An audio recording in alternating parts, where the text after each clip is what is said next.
Olá, seja muito bem-vindo, uma excelente semana para nós. Espero, é claro, que você tenha passado um ótimo final de semana e, como sempre, é um enorme prazer estar na sua companhia. Vamos com tudo, gente. O programa de hoje, Consulta ao Doutor, traz um tema importantíssimo que diz respeito a 1,5% de toda a população do mundo, gente. Pessoas que sofrem com toque, transtorno obsessivo compulsivo. Vamos adentrar aí esse universo, falar sobre sintomas, falar, é claro, sobre opções de tratamento, de que forma essa condição impacta a vida de muitas pessoas e também com relação a pessoas que convivem com quem sofre de transtorno obsessivo compulsivo. Vamos colocar no lugar dessas pessoas e entender aí uma forma de ajudá-las, combinado? Se você conhece alguém a quem esse tema possa interessar, nós estamos em transmissão pelo nosso site www.hittv.com.br. Então corre lá e envia o nosso link para essa pessoa que precisa saber mais, porque informação boa é informação compartilhada.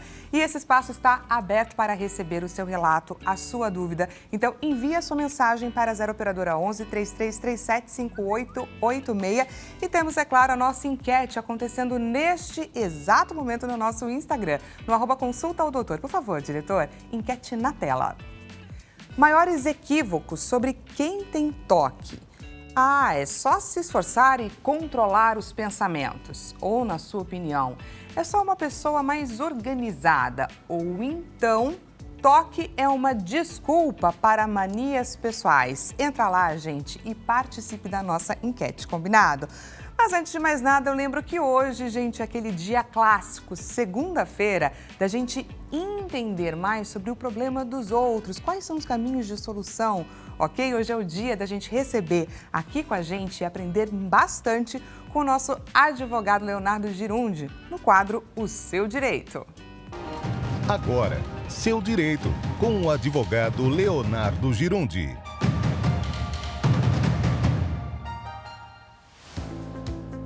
Seja muito bem-vindo, doutor. Uma honra tê-lo aqui conosco mais uma semana. Excelente semana para nós. Excelente semana. Honra e privilégio todo meu.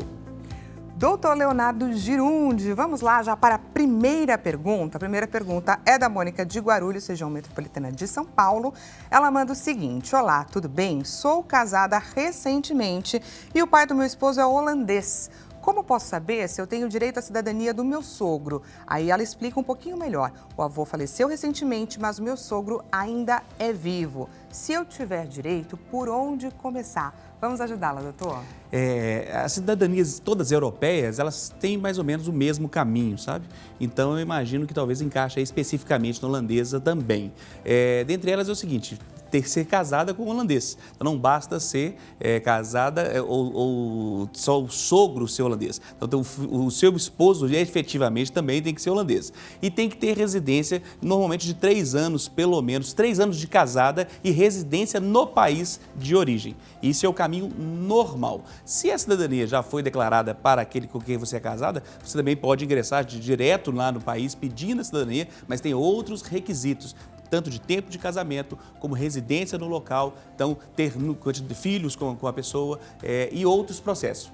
Alguns casos, por exemplo, quando você mora no país e tem filhos lá na Europa, é assim, você pode, por exemplo, o seu filho será cidadão daquele país e você também pode requerer a cidadania. Então, cada país é específico, tá ok? Maravilha! Vamos então para a segunda pergunta. Pergunta do Marcos Paulo, de Diadema, São Paulo. Boa tarde, doutor Leonardo e Dani. Tenho uma dúvida que talvez possa ajudar outras pessoas. Com certeza, isso daí é um clássico. A sua dúvida é a nossa dúvida também. A gente aprende com cada caso.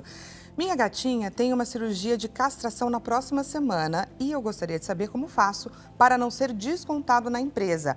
Posso entregar uma declaração de horas? Nesse caso, eu preciso pagar as horas que ficarei fora. Hoje em dia, o pet faz parte da família de muitas pessoas, isso é um fato, e não sei como é a lei quando isso acontece. Interessante essa pergunta, interessante, Muito. porque nós estamos vivendo uma mudança em relação à questão do pet na família. Eu, inclusive, postei, Dani, na semana passada no meu Instagram, falando um pouco sobre isso na área de direito de família.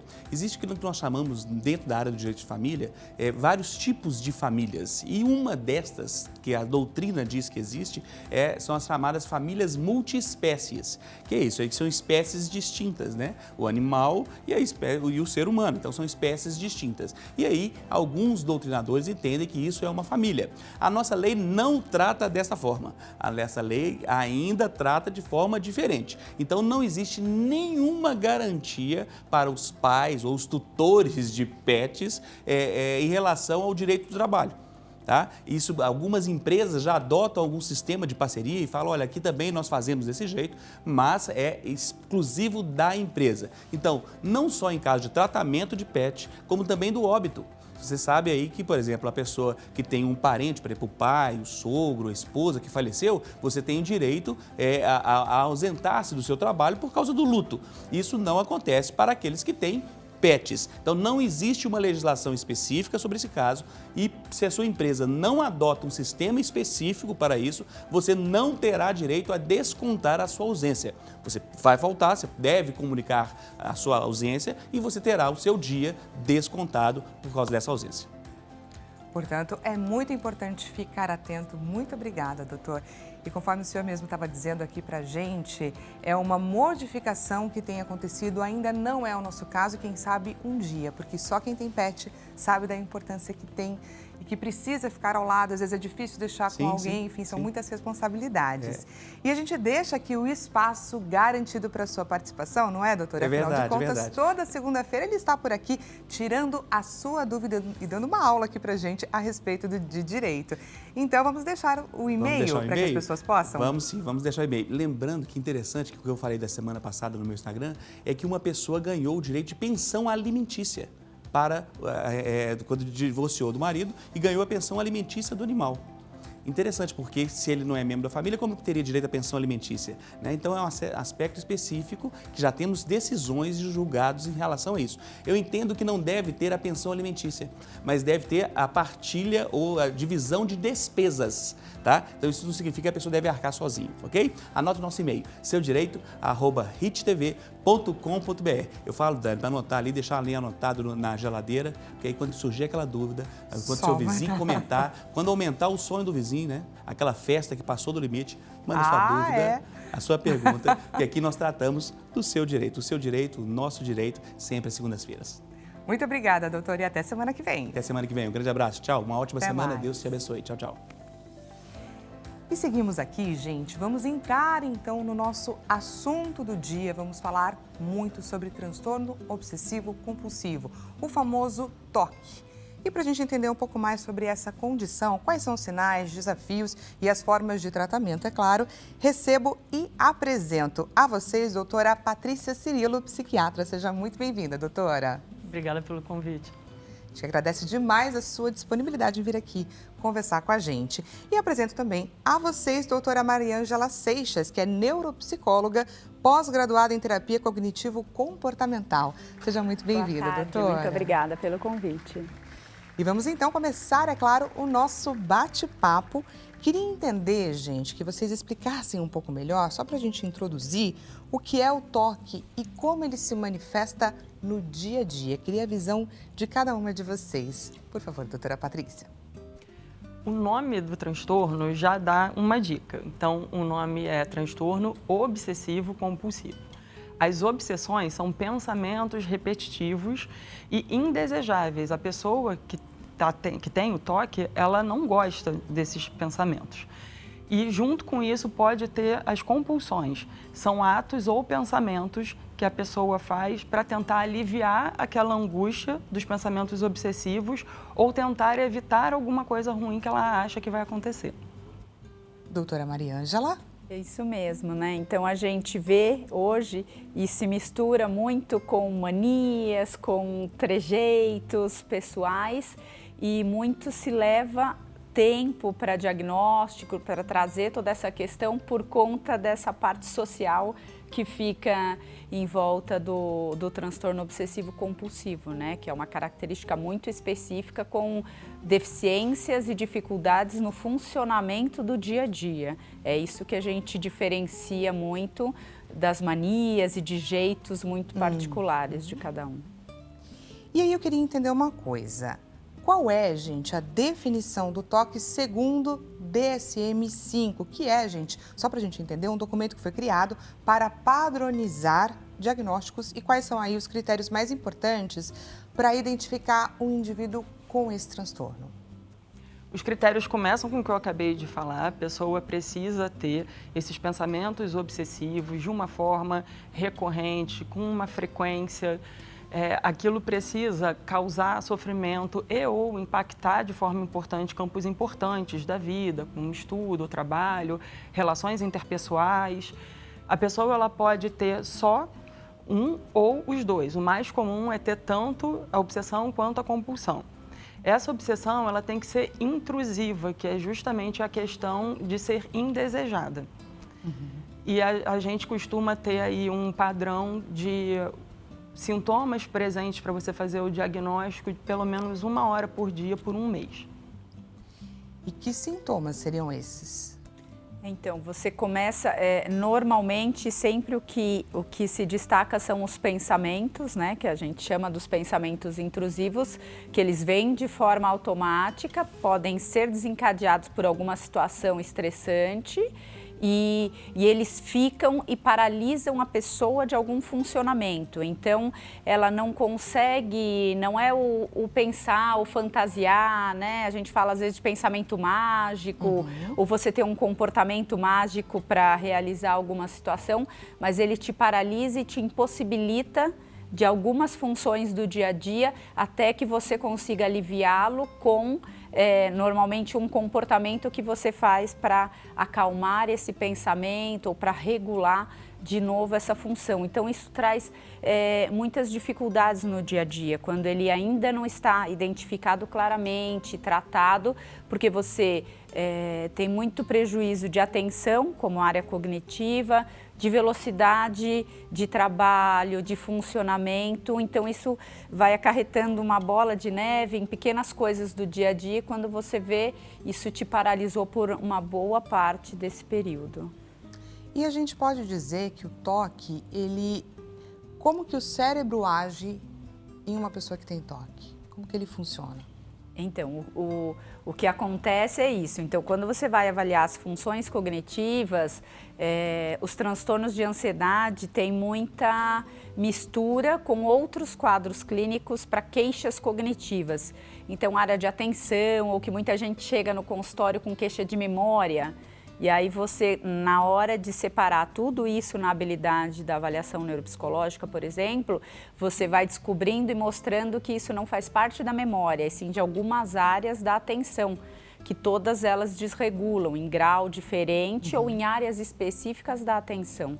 Mas o TOC traz muito isso, porque ele tem ele reduz muito a velocidade de funcionamento, porque a pessoa paralisa muitas vezes sem perceber no tempo que ela fica em cima daquele pensamento e buscando as alternativas para aliviar, ou em próprio pensamento, ou até a situação do comportamento em si de alívio, que é o comportamento que ela coloca numa simetria para ficar arrumando. Então eu não consigo sair ou terminar uma faxina de casa, por exemplo, enquanto não está exatamente os vasos dessa cor, nesse local, nessa ordem, o quadro não pode estar virado. Então, uma coisa é você falar de uma mania de ter as coisas organizadas, ou eu tenho um desconforto quando eu vejo um quadro fora, eu vou lá e arrumo. O que é isso? É porque eu estou num ambiente social. E outra coisa é você não conseguir dar os próximos passos ou fazer um funcionamento normal de uma rotina, por exemplo, de uma faxina ou de uma organização, então você volta lá muitas vezes porque ele ainda não está perfeito, porque ele ainda não ficou centímetros para cá ou para cá, né? Ou tem pessoas que ficam de acompanhar a organização, então você tem a segurança, então você volta e revê se você apagou o fogo por 4, 5 vezes. Então não é assim, será que eu me distraí, deixei não lembro se eu desliguei o fogão. Você vai lá, olha, não. A pessoa vai, olha, vai e volta, mesmo sabendo que ela já foi 4 ou 5 vezes, porque ela precisa ter aquele tempo ou ela precisa ter aquela garantia. Então, aí você diferencia os critérios para você falar, é um comportamento que eu sou mais metódica ou realmente isso tem uma característica do transtorno em si. Queria entender, doutora Patrícia, um pouquinho sobre as causas e quais são as pessoas mais atingidas. Tem a ver com uma faixa etária específica? São mais homens, são mais mulheres? Tem uma questão genética. Quem tem parente de primeiro grau com TOC já tem um risco 10 vezes maior de ter do que as pessoas que não têm. Mas isso não quer dizer que porque você tem um parente de primeiro grau, você vai ter. Você só tem maior possibilidade de ter. O TOC, ele é um transtorno que ele já vai abrindo desde a infância e da adolescência, geralmente. Muitas vezes o diagnóstico não é feito nessa época, mas 25% dos casos já vão abrindo na infância e a maioria, em torno dos 19 anos, já começa. É um quadro crônico, então, de forma geral, ele acompanha a pessoa pela vida inteira. Com tratamento, pode ser que a pessoa consiga ficar sem os sintomas, mas de forma geral é um quadro difícil de ser tratado e que precisa tanto do tratamento com um psiquiatra, farmacológico, quanto com um tratamento psicoterápico associado. Como que os sintomas eles podem variar entre diferentes pessoas e em que situações eles podem ser confundidos aí com outros problemas também mentais? A gente percebe muito isso na hora do diagnóstico, né? Que às vezes vem com uma queixa para uma questão. A gente pega bastante em consultório na avaliação, queixas de atenção. E muitas vezes, hoje está na moda, outros transtornos e outros nomes em evidência, né? Como os transtornos específicos da atenção. E muitas vezes, quando você desmembra isso em áreas cognitivas específicas de avaliação, você consegue perceber, muitas vezes é secundário, porque o primário tem uma questão de ansiedade que tem muita alteração das áreas de atenção também, em funcionamento. Isso aparece bastante. Outras questões que a gente vê é estrutura familiar ou uma própria questão de personalidade, pessoas com uma personalidade muito rígidas ou uma estrutura familiar muito rígida, de muita cobrança ou auto-cobrança, tendem a desenvolver e ter mais questões com relação aos transtornos de ansiedade, que são transtornos, todos eles envolvem um controle maior, essa rigidez pessoal e interna para reorganização, então eles acabam tendo uma evidência maior. Você tinha comentado sobre o estresse como gatilho. Além do estresse, existem outros gatilhos? Algumas situações você tem, às vezes, do próprio ambiente familiar, dessa cobrança, dessa questão pessoal, essas questões de autocobrança, você percebe muito, então muitas vezes não é um fator externo, e sim a questão interna de se colocar numa situação ou de algum pensamento interferir nisso e por alguma situação social ele se desenvolve, né? Então a gente vê uma associação, por exemplo, em mais jovens, crianças e adolescentes, isso hoje está em evidência, os transtornos ansiosos crescendo nessa faixa etária, por conta de muito estímulo social, muita comparação, a gente sabe que isso tem.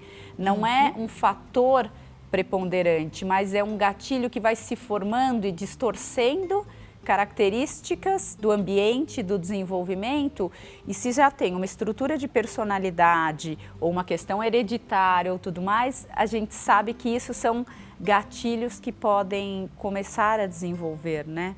Assim como o infantil, e é uma porcentagem alta que pode ter ao longo da vida, questões relacionadas ao tique, que é um outro transtorno específico hoje dentro dos quadros de ansiedade. Então, o padrão dos transtornos de ansiedade se tornou tão grande, tão ampliado, que o DSM-5, que é o manual que você citou, que já está na 5ª revisão, ele já separou o transtorno obsessivo compulsivo dos transtornos de ansiedade. Antes, ele era um braço do transtorno de ansiedade, como ele tem várias classificações. Hoje ele tomou uma proporção e ele entra como um transtorno específico dentro do manual de diagnóstico. Então, todas essas situações a gente vê como o ambiente, todas essas relações interferem bastante. Interferem e muito. Temos pergunta da nossa audiência. Por favor, diretor, pergunta na tela. A pergunta é da Marta, do Rio de Janeiro. Antes de mais nada, Marta, muito obrigada pela sua contribuição aqui com a gente. Boa tarde a todos. O toque não tratado pode ficar grave e causar alucinações visuais ou auditivas? Vamos começar com a doutora Patrícia. Boa pergunta. É até bom que eu já vou puxar para uma questão importante da gente falar sempre em relação aos transtornos psiquiátricos. Como a gente não tem exames para identificar, para fazer o diagnóstico, a gente sempre tem que excluir que não tenham outras causas. Então, além do que a Mariângela estava falando, dos diagnósticos diferenciais com outros transtornos psiquiátricos e que eles podem vir junto, porque 2/3 dos pacientes com toque costumam ter algum outro transtorno, ou ansiedade, ou depressão, ou outros, até dependência de substâncias também. Você pode ter questões neurológicas, por exemplo, alguma infecção cerebral, como uma encefalite, uma esclerose múltipla. Então, a gente tem que ter certeza de que não tem algo mais. De forma geral, um transtorno não tratado, a tendência é evoluir ficando mais grave, com sintomas mais intensos. Ela perguntou se podia ficar mais grave e se podia ter alucinações visuais e auditivas. Todo transtorno psiquiátrico, inclusive o toque, ele pode ter o que a gente chama de sintomas psicóticos, que geralmente é uma alucinação que costuma ser visual ou ouvir alguma voz. O toque pode ter, só que a gente tem que ter muito cuidado com o tipo de alucinação visual. Se é uma alucinação visual, às vezes, que parece um bicho, tipo uma aranha, ou várias aranhas, pontinhos luminosos, isso costuma falar a favor de investigar alguma questão neurológica. Pode ser um câncer, pode ter algum tumor. Então, a gente sempre tem que ter certeza de que não tem alguma outra causa antes de dar o diagnóstico como simplesmente um transtorno psiquiátrico. Entendi. Precisa entender direito o que acontece com aquele paciente. Isso. Doutora Mariângela. Essas questões são muito relevantes, porque se a gente fica exclusivo na queixa ou na observação, você esquece todo um arsenal que você tem em situações complementares, né? Então, a avaliação, você começa sempre excluindo todas as outras possibilidades clínicas, para depois chegar especificamente numa questão. Os quadros de ansiedade têm muito esse papel, porque eles se misturam inclusive com queixas físicas, com sintomas muito físicos e muito clínicos muitas vezes, né? Então você sempre faz isso, você começa, eu digo que é sempre melhor a gente começar do mais grave e excluindo até chegar, porque você vai ter muito mais segurança diagnóstica. Entendi. Então você coloca muito essa situação, né? E aí até conseguir fazer claro que o toque, como ele fica uma situação de pensamento, quanto mais grave, quanto mais tempo sem tratar, e ele vai tomando uma proporção, porque o pensamento é livre, né? Porque a gente não consegue fazer, então aí ele pode ter muito mais dificuldade mesmo. Falando aqui sobre essa questão do diagnóstico, da delicadeza e tudo mais, queria que vocês trouxessem uma instrução para quem nos assiste, está se reconhecendo nesses relatos, nesses pontos que a gente está passando, como que ela pode proceder, assim, qual profissional que ela deve buscar e quais são os exames, como que vai funcionar assim, esse processo de diagnóstico? Quer responder? Normalmente, quando chega, por exemplo, para uma avaliação psicológica ou neuropsicológica, que é a avaliação principalmente das funções cognitivas, ele já veio com uma indicação médica, né? Então, a gente sempre coloca esse caminho, seja qual for a avaliação diagnóstica, tem que ser multidisciplinar. Esse é um caso que você não consegue isoladamente, você pode levantar características, dar todo o caminho, mas você vai precisar desse complemento. Então, é uma área que você precisa especificamente de uma avaliação cognitiva, se tiver outras interferências, ou para ajudar na exclusão de outros quadros e dar mais segurança pro profissional, que no caso é especificamente o psiquiatra. psiquiatra para fazer o fechamento diagnóstico e aí os desdobramentos de tratamento, de evolução clínica. Interessante. O que você avalia? Só para as pessoas saberem onde ir, se for alguma coisa que está muito urgente, pode ir num pronto-socorro, pode ir nas unidades que a gente chama de CAPs, Centro de Atenção Psicossocial, para já começar com um atendimento especializado de saúde mental. E se a pessoa tiver uma facilidade de agendar consulta já direto com um psiquiatra, agenda o mais rápido possível. Porque, sem dúvida, o tratamento alivia muito e pode deixar a pessoa tendo uma vida normal, que é o objetivo. Eu acho que dos grandes desafios é a pessoa reconhecer que esse comportamento que ela tem não é dela e faz parte de um transtorno que ela precisa de ajuda, não é? Até acho que vale a pena a gente dar uns exemplos, porque a pessoa pode sentir ou conhecer alguém que tem e não está identificando. Tem esses casos mais comuns, como a Maria Ângela estava falando, que a gente já pensa logo de checar, ver se fechou a porta, se desligou o gás, de limpeza, de contaminação, de achar que se alguém espirrou, tossiu, pode estar pegando uma doença, de lavar a calçada porque acha que as fezes do cachorro podem contaminar. E é muito comum, inclusive, envolver familiar. Isso é uma coisa importante, você estava perguntando de familiar. O familiar, de uma forma delicada, ele tem que tentar não entrar nesses rituais junto com o paciente, porque senão ele está reforçando e está contribuindo para piorar a doença. De ser mais observador e entender. Pessoal, vocês estão gostando desse bate-papo? A doutora Patrícia trouxe aqui um ponto que é muito importante, que é a gente entender como que o toque como ele acontece no dia a dia. A gente vai para um rápido intervalo e já vamos adentrar um pouco mais nessa questão. Combinado? Te espero. Até daqui a pouquinho.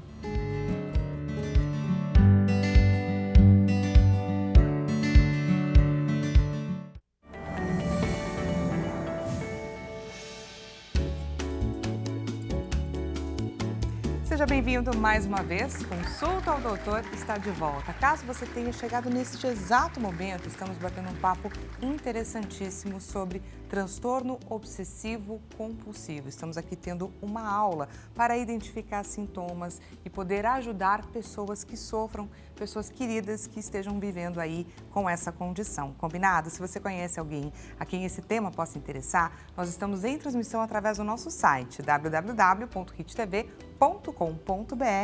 Clica lá e compartilha o nosso link com essa pessoa que você considera que o nosso tema de hoje seja importante saber mais. Afinal de contas, informação boa é informação compartilhada sim. Estamos, é claro, aguardando a sua participação. Entra aqui, faça parte do nosso bate-papo, manda a sua mensagem, o seu relato, a sua dúvida aqui para as nossas doutoras presentes pelo 0 operadora 11 3337 5886 e também te convido a participar da nossa enquete que está aí em seus minutos finais. Lá no nosso Instagram, com @consultaodoutor. Diretor, coloca pra gente a nossa enquete na tela. Maiores equívocos sobre quem tem toque, na sua opinião, quais são os maiores equívocos sobre essas pessoas que sofrem de transtorno obsessivo compulsivo? É só se esforçar e controlar aí os pensamentos, não é nada demais, se você tiver força de vontade você consegue sair dessa? É só uma pessoa mais organizada? Ou toque é uma desculpa para manias pessoais? Lembrando a vocês que estamos aqui batendo um papo, gente, com a doutora Maria Ângela Seixas, que é neuropsicóloga, e também com a doutora Patrícia Cirilo, que é psiquiatra. Estamos aqui entendendo mais. E antes da gente partir para o intervalo, você estava comentando, não é, doutora Patrícia, sobre a importância da gente reconhecer esses comportamentos e não confundir com manias, com outros comportamentos tão comuns do nosso dia a dia. Então vamos adentrar agora um pouco mais, dando continuidade a essa aula que você estava dando para a gente sobre os exemplos. Continuando, saindo daqueles quadros mais comuns, como a pessoa que faz faxina de uma forma exagerada, todo dia, horas, limpando o que já está limpo, a gente tem também os rituais. Pode ser, por exemplo, uma pessoa quando vai tomar banho, ela cria várias etapas que têm que ser feitas exatamente de uma forma e se ela não seguir daquele jeito, ela precisa voltar e repetir e ela só consegue terminar o banho se ela conseguir cumprir exatamente da forma planejada. Isso pode levar horas. Tem pessoas que começam a ficar até com alterações na pele, ressecados, dermatologistas muitas vezes têm que tratar também esses quadros. tem outros quadros ainda mais diferentes. Por exemplo, tem gente que pode tá dirigindo e acha que de repente atropelou alguém e fica voltando no mesmo lugar várias vezes para conferir se realmente não machucou ninguém. Tem pessoas que podem ter pensamentos de agredir alguém, por exemplo, vontade de dar um soco. Então, esses pensamentos, eles são muito angustiantes para a pessoa, porque a pessoa tem crítica, ela não quer fazer aquilo. É muito sofrimento. E, doutora Maria Ângela, esses pensamentos, geralmente eles estão associados a, se eu não fizer, algo ruim pode acontecer. Então, a gente pode dizer que o toque acontece como um ciclo? Muitas vezes é o ciclo porque o pensamento ele é aliviado por um comportamento necessário nessa situação. Então, ele cria uma situação distorcida e aí vem o pensamento que ele precisa elaborar para aliviar aquela situação e a forma dele conseguir colocar isso no ponto final é o comportamento de alívio.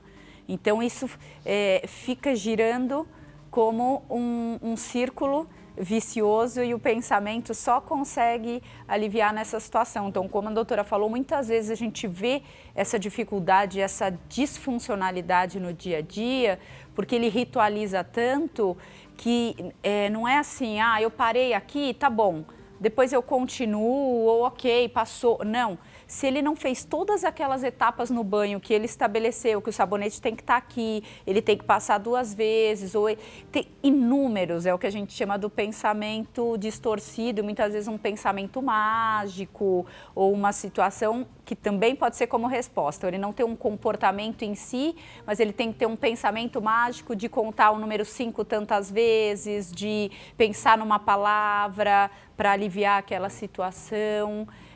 Isso faz perder muito tempo e aí você se fecha porque nesse momento você não consegue ter atenção ao que está acontecendo à sua volta. Ele fica tão enrijecido naquele pensamento que enquanto ele não faz o ciclo completo, ele não consegue se aliviar e olhar e funcionar com as outras situações que estavam acontecendo naturalmente, que acontecem numa casa, no trabalho, na sua situação de dia a dia. Quais são os impactos de tudo isso na vida dessa pessoa que convive? Porque, por exemplo, imagino que os impactos sejam enormes no trabalho, nos estudos e também nos relacionamentos. Impacta todos os campos. Chega ao ponto não só de impactar o trabalho no sentido da pessoa chegar atrasada ou faltar, chega ao ponto da pessoa ter que parar de trabalhar. A pessoa para de socializar, muitas vezes ela fica isolada em casa ou num cômodo. A pessoa não consegue ter relacionamentos conjugais, não consegue ter uma fonte financeira, já que ela não consegue trabalhar.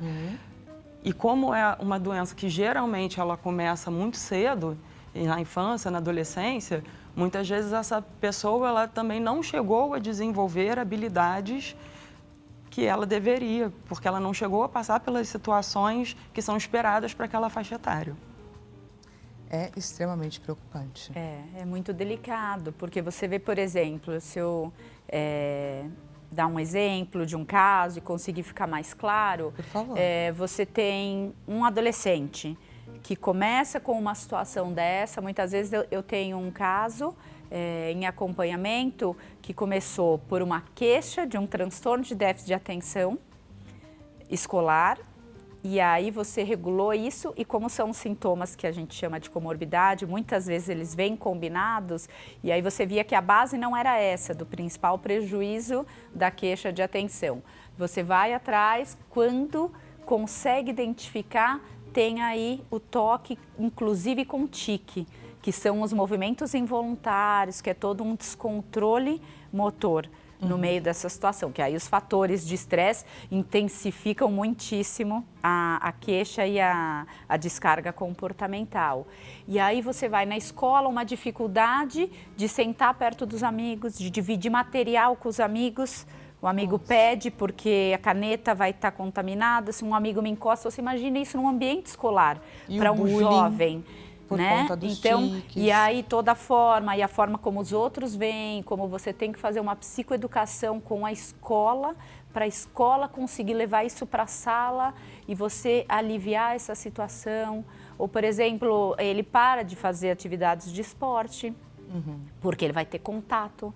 Numa natação, a água está contaminada, o colega que está lá, numa atividade, um esporte coletivo, como é que ele vai compartilhar a bola, como é que ele vai ter o toque, o encostar. Então, tudo isso é o que a gente chama de pequenas situações funcionais que vão incapacitando, porque a pessoa vai se fechando nesse desenvolvimento social. E muitas vezes a família não percebe.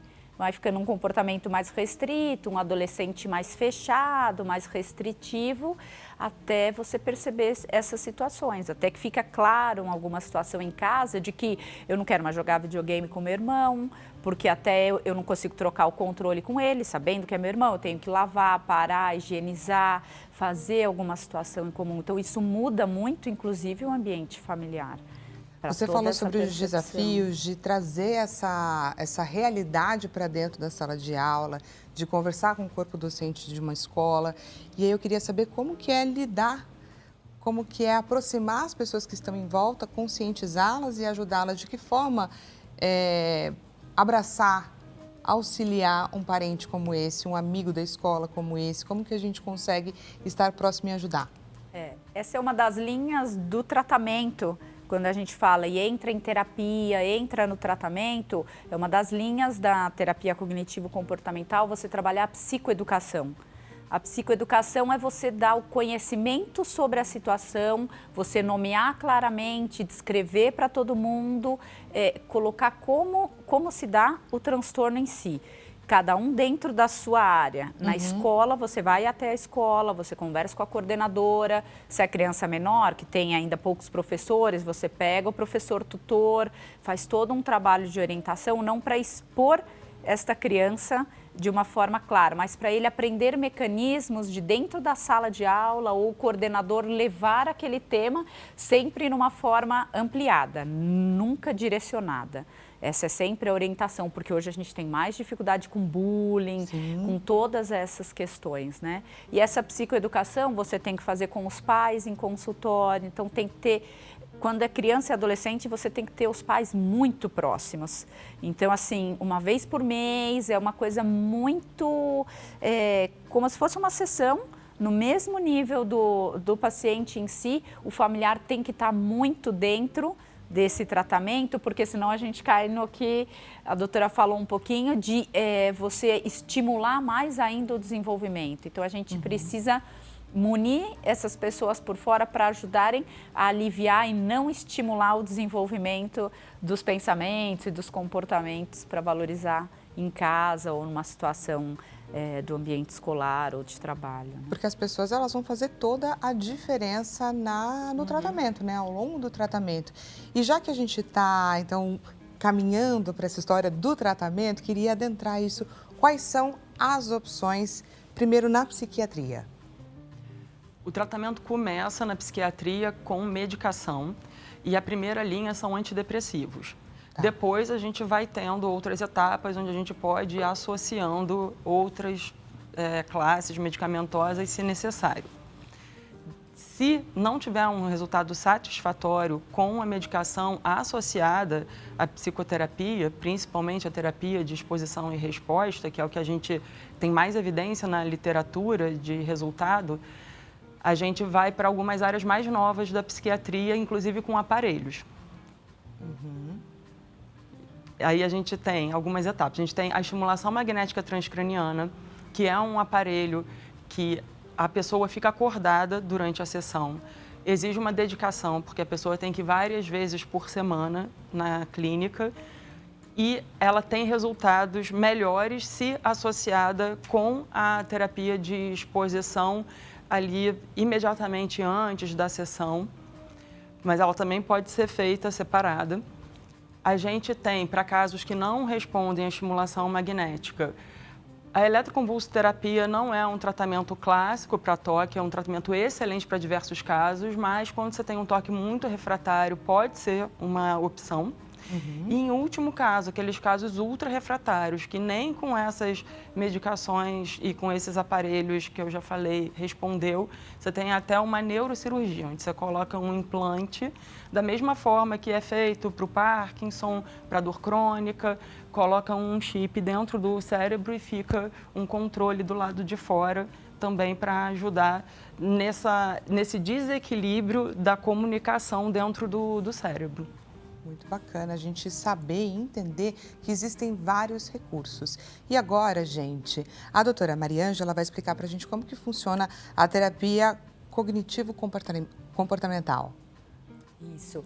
É uma das áreas da psicologia, né? Então, dentro das formações da psicologia, a gente tem algumas áreas específicas de atuação e a característica da terapia cognitivo-comportamental é ser uma área mais objetiva, mais resolutiva. Então, a gente trabalha com exposição, a gente trabalha com a mudança do pensamento distorcido de uma forma mais clara e sistemática. Por isso, a gente vê muito resultados, estudos de maior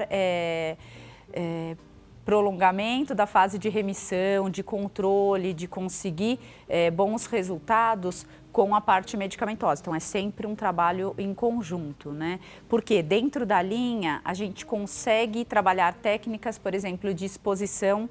Então, a gente vai gradualmente colocando o paciente naquela situação desconfortante e trabalhando os pensamentos, entendendo aonde vem a distorção do pensamento, até a gente conseguir achar esse equilíbrio e ele entender aonde ele controla esse pensamento e acha a situação real de volta, né? Que o fato do equilíbrio. Então, o caminho seria colocar a pessoa na situação onde ela acredita que se ela não fizer aquele movimento, aquela ordem que ela recebeu, algo de ruim pode acontecer. Então, ela colocada ali e vendo que nada pode ser que nada aconteça, então ela vai tendo acesso a gatilhos dentro dela e se fortalecendo diante disso. Isso. Que bacana. Só que isso é um processo longo. Não é fácil, obviamente. Eu resumindo aqui é só para trazer a ideia para quem nos assiste. Obviamente que não é fácil. Maravilhosa. Mas só para entender que é um processo de meses, anos de tratamento.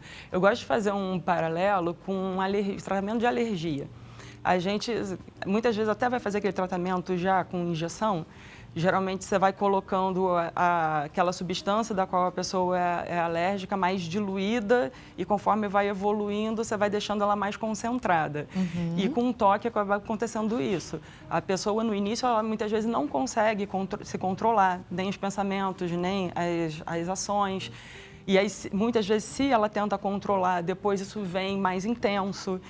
Então, isso vai sendo um trabalho aí muito longo para ir conseguindo não ter essas questões, com o tempo ir conseguindo se controlar, até de preferência não se incomodar mais com a situação. E a sessão, imagino que ela seja extremamente desafiadora e tem que ter muita coragem para seguir nesse tratamento. Sim. Muita porque determinação de uma certa do forma paciente. você acaba exacerbando em algumas situações, você coloca aquilo em evidência em alguns momentos, mas ele é importante, ele tem um caminho longo mesmo, isso é muito importante falar, porque às vezes a gente vem ou vai na linha clássica de livro, em 10 sessões, é super organizado. Isso não funciona, porque como você tinha perguntado lá atrás, mas o que desencadeia? Quando você consegue estabilizar e acalmar o paciente na crise, você precisa entender quais são os fatores anteriores a isso, qual é a estrutura que está por trás disso, é aí que você mantém o sucesso depois de deixar em equilíbrio. Que mas muitas vezes nem a pessoa reconhece, é uma descoberta. E tem muitos pacientes que não reconhecem, tanto é que na classificação, inclusive do manual que você citou, do DSM, você tem com insight, sem insight, muitas pessoas não percebem. Elas simplesmente entram no automático, naquele pensamento, naquela situação. Por isso que às vezes é difícil chegar. Quando chega o diagnóstico claro, é porque alguma coisa se tornou muito evidente ou muito gritante. Por enquanto aquilo é uma ideia, é uma situação, é um alívio ali de uma angústia, até ela perceber toda essa questão. Então tem muito trabalho e a gente usa muita habilidade, não só específico de uma linha teórica ou de uma fundamentação para tratamento. Você tem que combinar muitas técnicas para conseguir ir amenizando, porque é isso, até na enquete está uma das questões, né? É fácil a gente achar que isso é só um pensamento, ou vem, e muitas vezes não é, né? Então você tem muitas situações e técnicas específicas, até ele aprender a aliviar. Quanto mais a gente estimula e tenta segurar um comportamento, mais ele fica difícil e fica evidente. A mesma coisa o pensamento. Para de pensar nisso, para de pensar nisso, aí é que ele estoura e não consegue sair. Então, você comentou da enquete, é para a enquete que a gente vai agora. Vamos conferir o resultado. Por favor, diretor. Resultado na tela, maiores equívocos sobre quem tem toque ganhou em 50%. É só se esforçar e controlar os pensamentos. Gostaria de ouvir um pouquinho esse feedback de vocês com relação à nossa enquete. Doutora Patrícia. Não consegue. Essa é exatamente a essência do transtorno. Sabe quando, acho que todo mundo alguma vez na vida fica com aquela música na cabeça repetindo? Você não consegue falar, para de tocar na minha cabeça. Só que é uma coisa que geralmente é pontual, dura pouco tempo e música é uma coisa agradável. Agora imagina ficar vindo um pensamento angustiante que você não consegue controlar. Ele fica voltando centenas, milhares de vezes. Você tenta aliviar aquilo, só que aquele alívio não dura às vezes nem um segundo, porque vem o pensamento de novo. Então você fica nesse ciclo vicioso que vocês falaram mais cedo.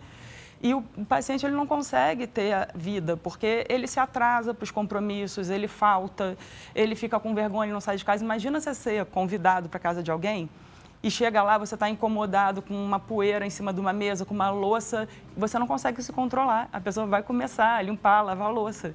Então, coloca a pessoa em situações vergonhosas até. Sim. E no relacionamento, em diversas áreas, mas eu acho que o nosso objetivo aqui hoje é, inclusive, trazer essa percepção diferente para quem convive com uma pessoa. Não está no controle dela, é uma doença e precisa de tratamento, não é, doutora? É isso mesmo, você vê que a enquete na questão geral é sempre a situação mais evidente. Não, é um pensamento. É só você falar, para de pensar nisso. Aí é que ele fica mais evidente. Aí é que você não consegue controlar, né? Então é dentro dessa linha que as técnicas que a gente traz dentro da terapia é ensinar o paciente a ou aprender a deixar passar, deixe o pensamento passar, você tem técnicas para isso, né? Ou você traz uma questão de desviar a atenção com uma outra situação positiva, então não adianta você parar de querer pensar naquela música, você vai a hora que naturalmente você fizer outra coisa e a sua atenção... pelo ciclo cognitivo, o cérebro bloqueia aquilo e se foca na outra situação. Então, você vai usando dessas técnicas até chegar ao ponto da pessoa aprender a ter o controle, reconhecer, e aí ela faz um pouco esse manejo. Mas ele, de novo, ele só vai funcionar quando você conseguir esse equilíbrio. A medicação Muito obrigada. auxilia. Gostaria muito de agradecer vocês esse bate-papo aqui que a gente teve. Você que me assiste, espero que você tenha gostado também. Aproveito para deixar aqui as redes sociais das doutoras Patrícia Cirilo, a nossa psiquiatra, e também a doutora Mariângela Seixas. Os contatos delas estão aí na nossa telinha. Muito obrigada. A gente volta a se encontrar amanhã nesse mesmo horário, não é? 16 horas. Até amanhã, gente.